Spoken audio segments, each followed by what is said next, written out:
പ്രായപൂർത്തിയായ ഒരു ജിമ്മനാനക്കുട്ടി വിശന്ന് ഇങ്ങനെ നടന്നു പോവുകയായിരുന്നു. അപ്പൊ നടന്നു പോകുമ്പോ വഴിയരികിൽ ഒരു പഴക്കൊല കിടക്കുന്നത് കണ്ടു. ജിമ്മനാനക്കുട്ടിക്ക് നല്ല വിശപ്പുണ്ട്. ജിമ്മനാനക്കുട്ടി വിചാരിച്ച് ഓടിപ്പോയിട്ട് ആ പഴം കഴിക്കാന്ന്. ജിമ്മനാനക്കുട്ടി ആ പഴക്കൊലയുടെ ഏരിയത്തേക്ക് ഓടിപ്പോയി. ജിമ്മനാനക്കുട്ടി ഓടി വരുന്നത് ആര് കണ്ട്? പഴക്കൊല കണ്ട്.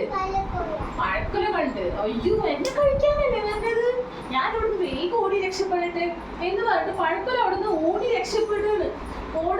ഓടുന്നതിനിടയിൽ പഴക്കൊലയിൽ ഒരു പഴം അതിന് തെറിച്ചു വീണു.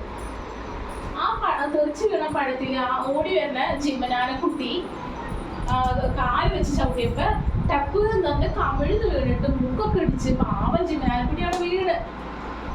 പാവം ജിമ്മനാനക്കുട്ടി വീണിട്ട് ഇരുന്ന് കരയാണ്. അങ്ങനെ പഴക്കൊല അത് കണ്ട് ജിമ്മനാനക്കുട്ടി ഇരുന്ന് കരയണത് കണ്ട് അയ്യോ പാവം അത് വീണ് ജിമ്മനാനക്കുട്ടീനെ പിടിച്ചെഴുന്നേൽപ്പിക്കാൻ എന്ന് പറഞ്ഞിട്ട് പഴക്കൊല അവിടുന്ന് ഓടി വീഴാണ്. പാവം എന്ന് പറഞ്ഞിട്ട് ജിമ്മനാനക്കുട്ടീനെ പോട്ടെ എന്ന് പറഞ്ഞിട്ട് ആരെഴുന്നേൽപ്പിച്ച്? പഴക്കൊല. ആരെഴുന്നേൽപ്പിച്ച്?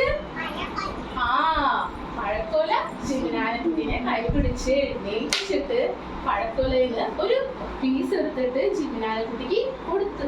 നീ ഇത് കഴിച്ചോ എന്ന് പറഞ്ഞിട്ട് ജിമ്മനാനക്കുട്ടിക്ക് സന്തോഷായി. എന്നിട്ട് ജിമ്മനാനക്കുട്ടി വിജയിച്ചു. നേരത്തെ മര്യാദക്ക് ചോദിച്ചിരുന്നെങ്കിൽ പഴക്കൊലയിൽ ഒരു പീസ് പഴക്കൊല തരുമായിരുന്നു. എന്തിനാ ഞാൻ ഓടിയത് കൊണ്ടല്ലേ വീണത്, അല്ലേ മൂക്കിടിച്ച് വീണത്? എന്നിട്ട് ജിമ്മനാനക്കുട്ടി തലയെ താഴ്ത്തി നാണിച്ചിരുന്നു.